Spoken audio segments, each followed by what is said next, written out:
Assalamualaikum warahmatullahi wabarakatuh. Waalaikumsalam warahmatullahi wabarakatuh. Oke, kembali lagi bersama Time OWB Story di tahun 2026.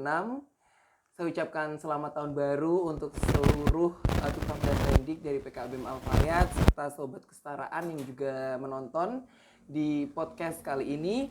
Yang mana podcast kali ini di tahun 2026 yang pertama pastinya sangat incredible dan amazing. Wow. Saya akan menghadirkan salah satu tutor dari PKBM Al-Fayat yang akan membahas tentang hikmah Isra Mi'raj dalam kehidupan sehari-hari bagi generasi muda. Beri tepuk tangan yang meriah untuk Bapak Saufi.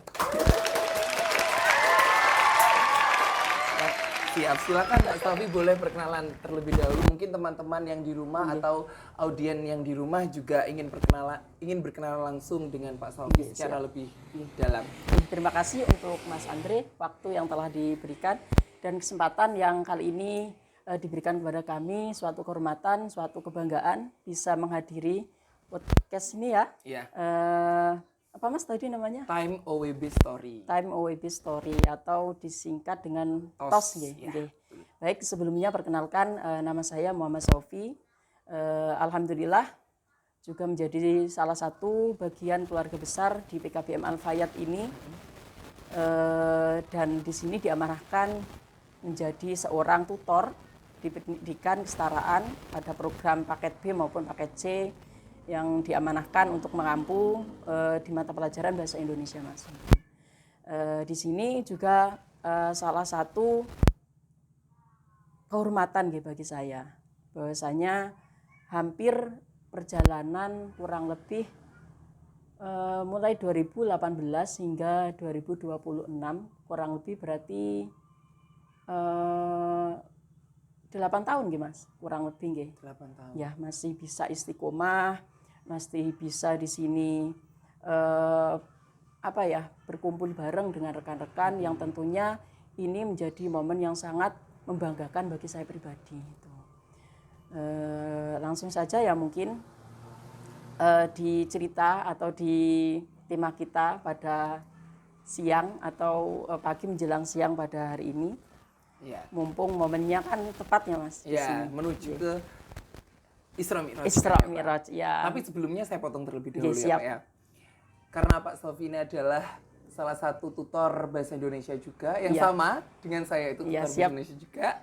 Tapi Pak Saufi di sini kita amanahkan untuk memberikan informasi kepada rekan-rekan dan juga sobat kesetaraan di rumah tentang hikmah Isra Mi'raj dalam kehidupan sehari-hari untuk generasi muda. Siap. Jadi berapa banyak anak-anak atau rekan-rekan sobat kesetaraan yang masih belum paham sebenarnya Pak tentang makna dari Isra Mi'raj. Jadi kita di sini santai aja ya Pak ya. Siap. Oke, siap. Jadi saya juga sebenarnya masih kurang dalam pembelajaran Isra Mi'raj dan lain sebagainya. Nanti saya akan mengulik dari Bapak Saufi seperti itu. Siap, Mas. Apa sih Pak makna dari utama peristiwa Isra Mi'raj bagi umat Islam di masa sekarang? Siap. Maaf sebelumnya Mas Andre, boleh kami menyapa dulu nggih? Tadi lupa di awal menyapa. Boleh disapa. Siap. Selamat pagi menjelang siang sobat kesetaraan. Salam non formal untuk semuanya, khususnya untuk keluarga besar PKBM Al-Fayat, para tutor dan tendik. Terus semangat, percayalah apa yang jenengan hari ini perjuangkan itu adalah amal di masa depan jenengan untuk menuju kebahagiaan di dunia maupun di akhirat. Kemudian tetap semangat belajar menuntut ilmu bagi rekan-rekan yang menggeluti atau di sini mengikuti program kejar paket. Tak usah minder, banyak orang sukses, banyak daripada mereka yang menuju kejayaan itu berawal dari suatu program yang dinamakan program kejar paket, yang menjadi nanti jembatan legalitas jenengan untuk memenuhi persyaratan tersebut. Seperti itu. Intinya belajar di mana saja, belajar kapan saja, dan belajar dengan siapa saja. Seperti itu. Langsung saja di sini mungkin kita lebih ke diskusi saja tentang peristiwa besar, peristiwa mulia Isra dan Mi'raj ya Mas. Berawal dari di malam hari Senin, malam Selasa di waktu itu baginda Rasulullah itu mendapatkan suatu peristiwa yang sangat luar biasa. Dan ini menjadikan suatu sejarah bagi umat Islam yang sampai saat ini kita peringati, kita kenang, dan juga kita lestarikan dengan istilah Isra dan Mi'raj seperti itu. Sebelum kita membahas di peristiwa malam hari itu, Mas, terlebih dahulu mungkin di sini kita menyinggung sedikit tentang kenapa sih peristiwa Isra Mi'raj itu terjadi. Hal itu dikarenakan di masa itu ya, baginda Rasulullah Sayyidina Muhammad SAW itu orang yang sangat mulia, sangat agung. Walaupun mulia, walaupun agung, beliau tetap memiliki hati dan perasaan. Tahun itu adalah tahun Amul Huzn namanya, tahun kesedihan.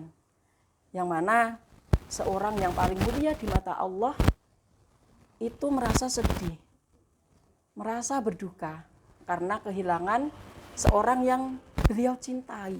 Tidak hanya dicintai, bahkan menjadi suatu kehormatan, menjadi perisai bagi baju untuk memperjuangkan sejarah atau memperjuangkan syariat Islam. Siapa beliau? Beliau adalah istri Rasulullah yang bernama Siti Khadijah. Tidak hanya istri yang paling dicinta, Siti Khadijah itu dikenal sebagai Sayyidul Ummu atau ibunya para ibu, seperti itu, ibunya para wanita, seperti itu. Mengapa sedemikian itu derajat yang diberikan kepada Siti Khadijah? Karena perjuangan daripada Sayyidina Siti Khadijah untuk mensyiarkan agama Islam itu sangat luar biasa, Mas. Tidak hanya kalau dinominalkan rupiah ya, tidak hanya serupiah atau puluhan atau bahkan ratusan jutaan miliaran, enggak. Bahkan semua harta kekayaan Siti Khadijah itu diikhlaskan untuk memperjuangkan agamanya Allah, yakni syariat Islam, seperti itu. Sehingga makom itu yang diberikan oleh Allah sebagai makom yang istimewa bagi seorang perempuan. Kalau di Indonesia mungkin kita kenal ya, wanita menjadi sosok wanita yang diagungkan atau dihormati di Indonesia ini adalah R.A. Kartini, karena perjuangannya emansipasi wanita. Iya benar, mengangkat derajat seorang wanita. Begitu halnya dengan Siti Khadijah, tidak hanya mengangkat derajat kaum wanita, ini adalah kaum umat Islam sedunia, seperti itu. Dia rela mengikhlaskan, mengorbankan semua harta kekayaan, semua waktu-waktunya, semua di situ, bahkan napasnya untuk mendukung dakwah atau perjuangan baginda Rasulullah untuk mensiarkan agama Islam atau mendakwahkan ajaran syariat Islam yang diamanahkan Allah kepada baginda Rasulullah, seperti itu. Nah, di waktu itu orang yang beliau cintai, orang yang beliau kasihi, bahkan dia hormati, bahkan baginda Rasulullah banggakan sebagai perisai Islam, itu telah gugur syahid di jalan Allah, meninggal, seperti itu, Mas. Tidak hanya itu, Mas, bahkan paman Rasulullah Abu Thalib yang sangat beliau cintai, bahkan sangat beliau agung-agungkan ya, dikarenakan perjuangan beliau, paman dari Rasulullah itu memperjuangkan Rasulullah untuk berdakwah di jalan Allah, menyebarkan syariat Islam. Itu juga gugur di waktu-waktu yang sama, di tahun-tahun yang sama. Sehingga tahun itu dikenal dengan Ummul Huzn, yakni tahun kesedihan, seperti itu. Menyikapi seperti itu ya, Mas, mungkin logikanya manusia seperti ini. Kita sudah cinta kepada sesama nih, kepada seorang makhluk. Kalau kita laki-laki ya kita cinta kepada perempuan nih. Cinta-cintanya atau banget-bangetnya cinta kita nih. Ditinggalkan, bahkan ini ditinggalkan tidak lagi melangkah, tapi meninggalkan dunia yang berbeda, seperti itu. Ya bagaimana perasaan kita seperti itu ya. Sudah di sini sedih, berduka, seperti itu. Nah, Allah tidak rela seperti itu. Kepada sang kekasihnya itu tidak rela, Mas. Mungkin logikanya seperti itu. Sehingga Allah menghibur baginda Rasulullah itu dengan diperintahkannya suatu peristiwa ini. Isra dan Mi'raj. Sebagai penghibur lara. Sebagai penghibur duka. Kesedihan yang dialami Rasulullah yang telah ditinggalkan dua orang yang dicintai. Ini mau nangis ini Mas kalau bercerita tentang Rasulullah. Nah, jadi setelah Isra tadi Mi'raj, yakni perjalanan Rasulullah dari Masjidil Aqsa ke Sidratul Muntaha. Yang pertama Rasulullah itu melewati langit pertama dulu. Di situ Rasulullah bertemu dengan nabinya Allah, nabi yang pertama kali diturunkan di muka bumi ini. Yakni Nabi Adam alaihissalam. Benar sekali Mas. Di situ Rasulullah memberikan salam-salam penghormatan, salam-salam kedamaian. Dan setiap Rasulullah itu menempati suatu tempat yang baru pertama kali Rasulullah tempati, beliau selalu di situ melaksanakan sholat. Yang mungkin saat ini kita kenal dengan sholat mutlak tadi. Sholat sunnah 2 rakaat. Bentar, tapi tak potong ya Pak. Ya, sholat mutlak ini tadi itu beda sama sholat yang dilakukan sama yang tadi ada makmum 1.224.000 tadi. Beda. Sama. Sholat ini sama. Sholat ini sama yang dilakukan Rasulullah pada waktu di Masjidil Aqsa. Oke. Yang mana menjadi imam dari 124.000 para nabi dan rasul tadi. Nah di situ Rasulullah berbincang-bincang dengan Nabi Adam alaihissalam. Dan ada suatu peristiwa yang sangat menarik Mas di sini. Jadi di suatu riwayat di Bukhari Muslim itu dijelaskan bahwasanya Nabi Adam itu ketika merengok ke kanan, beliau itu bahagia sekali, bahkan sangat bahagia, tersenyum seperti itu, bersinar-sinar dari raut pancaran kebahagiaannya itu. Dan ditanya kepada Rasulullah bertanya, kenapa seperti itu? Katanya Nabi Adam ini ketika menengok ke kanan ini, beliau melihat cucu-cucunya, ya termasuk kita-kita mungkin ya. Amin, mudah-mudahan. Ini ya taat kepada Allah, rajin beribadah, dan bahkan masuk ke dalam surga seperti itu. Yang dilihat ini cucu-cucunya yang taat, beribadah, dan masuk ke dalam surga. Kemudian saat melihat atau menengok ke kiri, berbalik Mas di sini. Nabi Adam sedih, bahkan menangis sejadi-jadinya. Ditanya pula oleh Rasulullah, kenapa seperti itu? Dijelaskan katanya melihat cucu-cucunya Nabi Adam ini berbuat maksiat, mungkar kepada Allah, ingkar kepada ajaran agamanya Allah seperti itu, dan masuk ke neraka.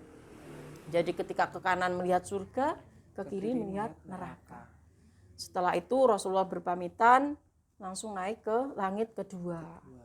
Di langit kedua bertemu juga dengan nabinya Allah, yakni nabi yang dulu waktu di dunia disembah, dijadikan sebagai Tuhan, yang sekarang dikenal dengan Tuhan Yesus, yakni Nabi Isa alaihissalam. Bertemu dengan Nabi Isa ya sama dengan Nabi Adam tadi, salam kesejahteraan, mendirikan sholat dan sebagainya. Setelah itu naik ke langit ketiga, bertemu lagi dengan nabinya Allah, nabi yang sangat tampan ketika di dunia. Bahkan ketika seorang wanita itu melihat terpesona, tidak terasa mengiris salah satu jarinya. Nabi siapa? Ya, Nabi Yusuf alaihissalam. Nah itu nabi yang sangat tampan. Tapi tetap Mas, ketampanan Nabi Yusuf itu jauh tampannya dengan Rasulullah.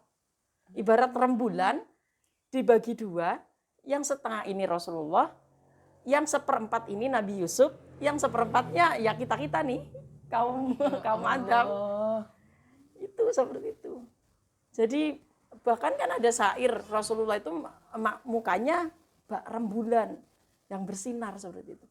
Jadi sebenarnya para orang-orang pintar nih harusnya bisa menjelaskan ya, menegaskan Nabi yang tertampan ini bukan Nabi Yusuf sebenarnya, yakni Rasulullah seperti itu.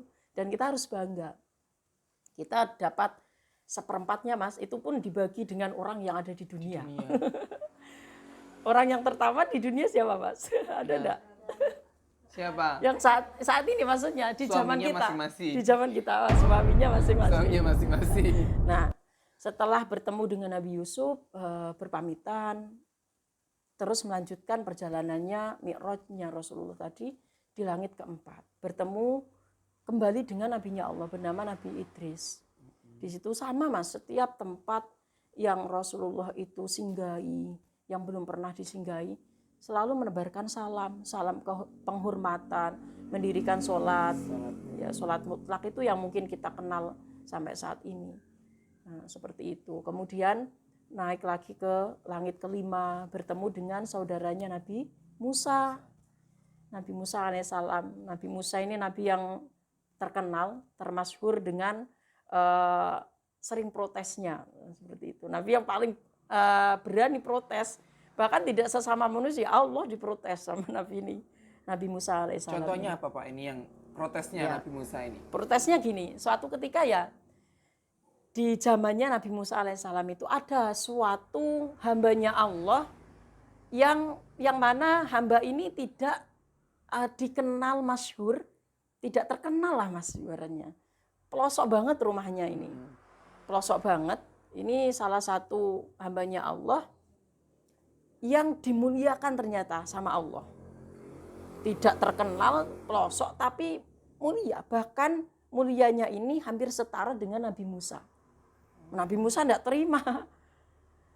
Dikatakan sama Allah, di tempat ini atau di wilayahmu ini pula, bahkan ini umatmu, ada yang setara dengan kamu. Ketakwaannya, bahkan seperti itu. Nabi Musa protes nih. Masa ada yang setara dengan saya ketawakannya? Seperti itu. Sedangkan di sini tidak ada yang saya kenali, tidak ada yang saya ketahui yang seperti itu. Akhirnya terus dikenalkan sama Allah, dituntun sama Allah. Bertemulah dengan sosok tadi hamba Allah itu. Ketakwaannya apa? Ya ini beribadah. Bahkan ketika orang terlelap tidur, dia berkomunikasi. Ya kalau sekarang kan kita kenal dengan sholat tahajud, sholat hajat, sholat di situ, tasbih, sholat taubat dan sebagainya. Ya itu salah satu protesnya Nabi Musa alaihissalam kepada Allah yang langsung dibayar tunai sama Allah. Bahkan setara ketaatannya. Nah, tuh Nabi yang paling suka protes. Nah, di sini bertemu dengan saudaranya di langit kelima, yakni Nabi Harun. Nabi Harun ini nabi yang pandai sekali, bahasanya kalau kita ini, kalau berdiskusi, kalau tidak cocok berdebat. Nah, nabi yang sangat pandai sekali berdebat ini Nabi Harun. Bahkan ketika ada suatu permasalahan, Nabi Musa ini tidak bisa memecahkan, manggil, minta tolong sama Nabi Harun. Nah, seperti itu. Nah, ini mungkin pelajaran bagi kita. Tidak apa-apa suka berdebat. Karena memang ada sosok Islam yang mumpuni, yang sangat luar biasa di atas kita.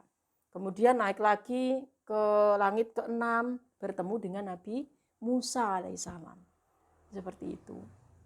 Jadi setiap tingkatan langit ini sebenarnya mencerminkan ya mungkin ketaatan seorang hambanya Allah ini di posisi kayak Nabi Adam di posisi pertama sampai ke-6 tadi Nabi Musa alaihissalam. Dan salah satu Rasulullah ya, Rasulnya Allah ulul azmi bahkan di situ. Nah seperti itu, bertemu dengan Nabi Musa alaihissalam sama yang dilakukan Rasulullah dengan langit-langit di bawahnya tadi, bertemu dengan nabi-nabinya tadi, nabinya Allah tadi, mengucapkan salam, kemudian mendirikan sholat tadi, berbincang-bincang, kemudian naik lagi di langit ke-7. Ini adalah langit puncak yang mana makhluknya Allah cuma bisa di tingkat ini. Semulianya Nabi Ibrahim, setaatnya, solehnya Nabi Ibrahim hanya bisa di makom langit ke-7 ini tadi. Itu Rasulullah bertemu dengan seorang nabi yang wajahnya itu bahkan mirip sekali dengan Rasulullah, yakni Nabi Ibrahim alaihissalam.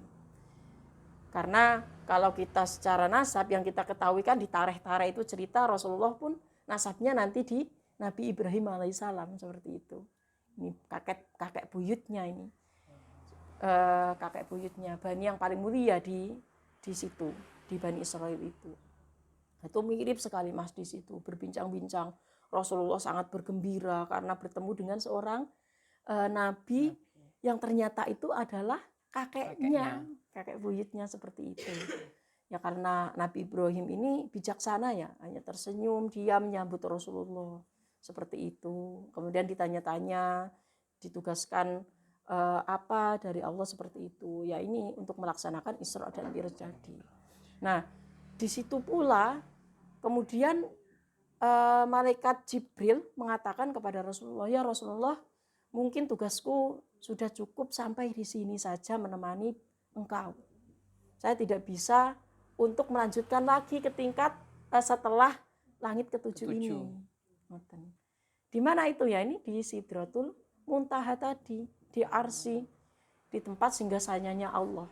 Tapi beda ya, kalau singgasana yang ada di dunia ini mungkin secara fisik seperti Mas Andre duduk seperti ini ya, duduk singgasana.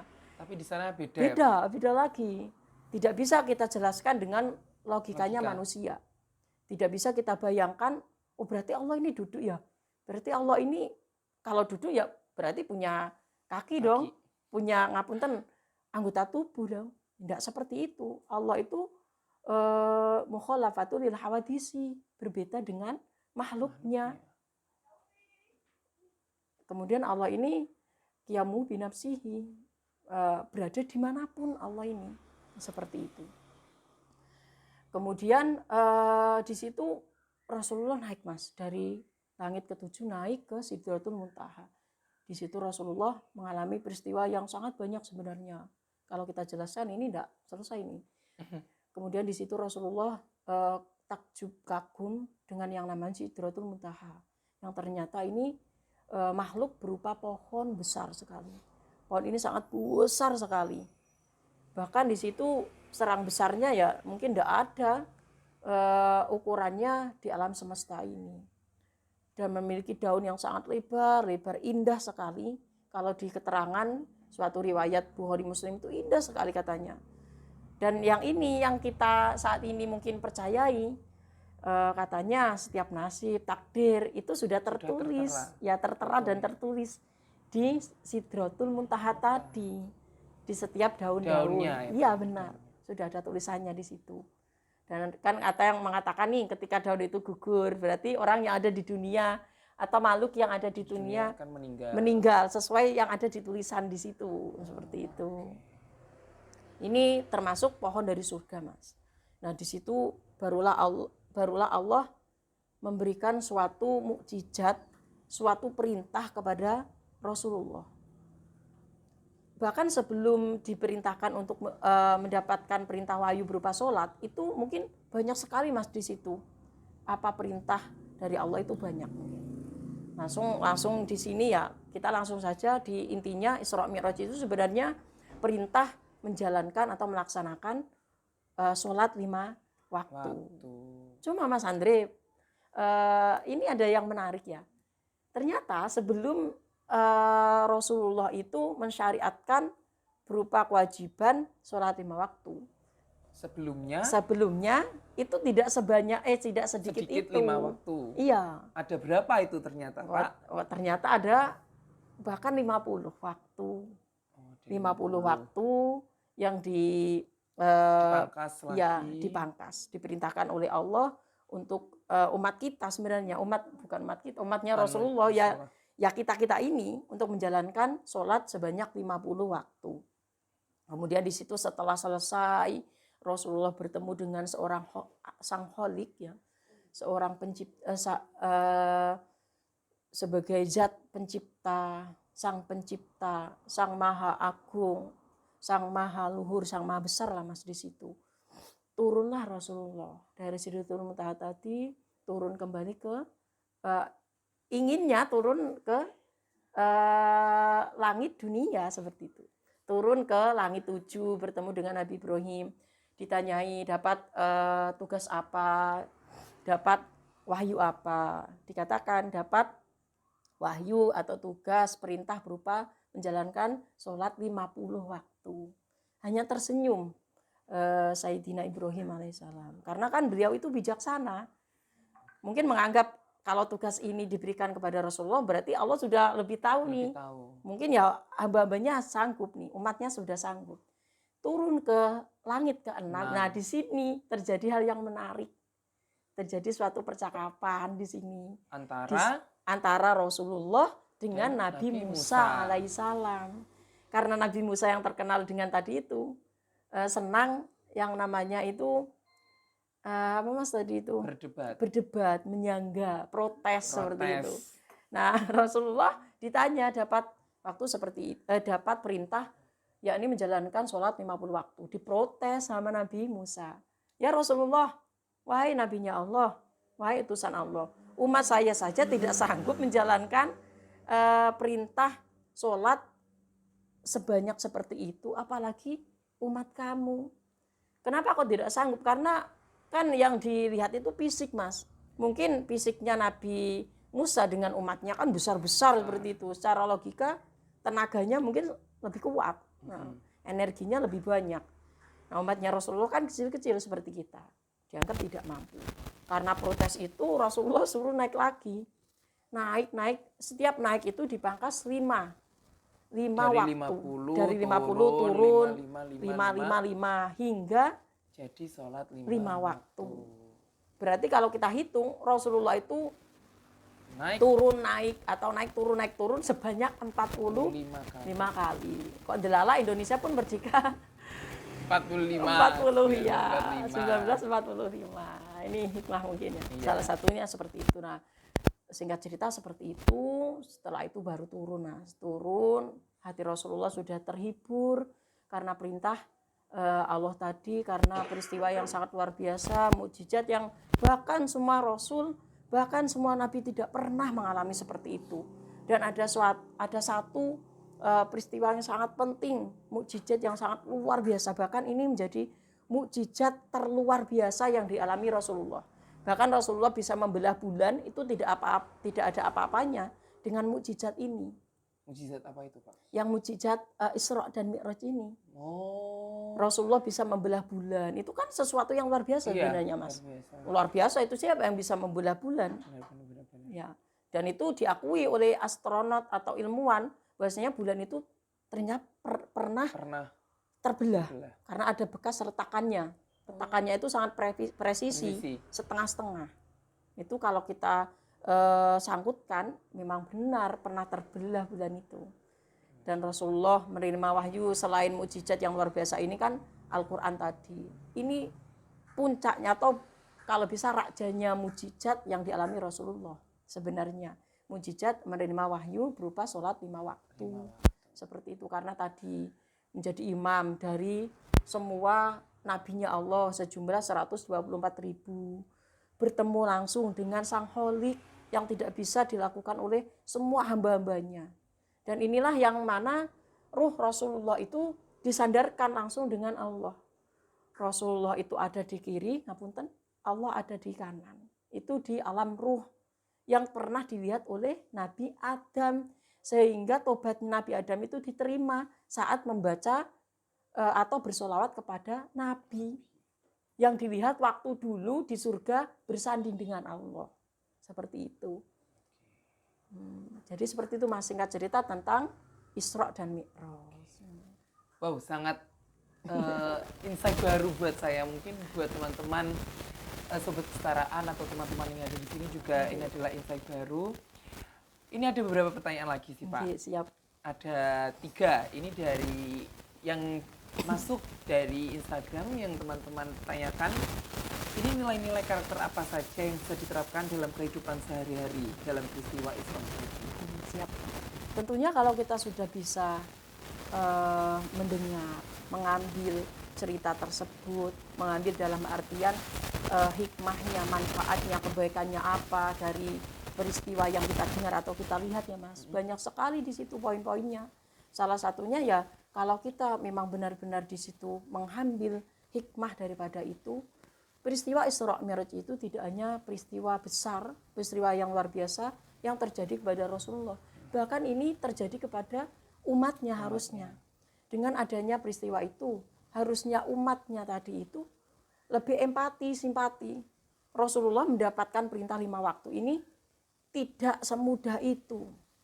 Perjalanannya bayangkan Mas, dibelah. Sekarang umatnya Rasulullah enak. Ayo ingin menjalankan sholat apa harus dibelah dulu dadanya? Kan tidak. Yang dibelah adalah Rasulullah. Kemudian melewati malam yang begitu panjang sampai naik ke tingkat langit ke 1, ke 2, sampai ke 7, bertemu dengan bertemu dengan langsung dengan Allah. Ini proses yang sangat tidak masuk akal dan manusia pun tidak bisa melakukannya itu. Hikmahnya apa? Harusnya kita lebih meningkatkan lagi ketakwaan kita. Kita harus percaya lagi, percaya kalau bahwasanya Allah ini benar-benar memerintahkan kepada Rasulullah ini sholat 5 waktu yang harus kita emban, harus kita jaga, harus kita rawat. Dan poin ini tidak harus, tidak hanya kita tingkatkan saja sebenarnya.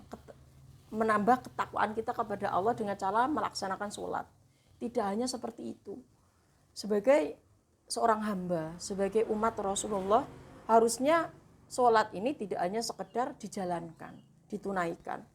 Harusnya harus kita tanamkan dan kita jadikan suatu kebutuhan. Yang namanya kita butuh, Mas Andre. Ya harus kita dapatkan nih, harus kita laksanakan, harus kita miliki. Namanya orang butuh. Kalau Mas Andre nih menginginkan sesuatu nih, Mas Andre benar-benar butuh. Pasti sebisa mungkin apapun yang terjadi, jenengan harus mendapatkan sesuatu itu. Begitu hanya dengan sholat. Sesibuk apapun kita, kalau ini adalah suatu kebutuhan, ya harus kita laksanakan. Kalau kita tidak melaksanakan itu, berarti ada sesuatu hal yang akan atau menerpa kita. Kalau sudah mengatakan itu kebutuhan. Itu yang pertama. Harus kita tingkatkan ketakwaan kita dengan cara apa? Melaksanakan sholat 5 waktu tadi. Jadi the point is jangan lupa sholat 5 waktu. Iya benar, jangan lupa sholat 5 waktu. Karena sholat itu adalah kebutuhanmu, bukan kebutuhan siapa-siapa. Nah seperti itu. Masya Allah, setelah berbincang dengan Pak Saufi tentang hikmah Isra Mi'raj dalam kehidupan sehari-hari untuk generasi muda, saya juga sudah memiliki, saya dari tadi menggambarkan gitu Pak Saufi. Dari Pak Saufi bercerita, saya itu melihat di belakang Pak Saufi ini ada cerita seperti ini. Ya.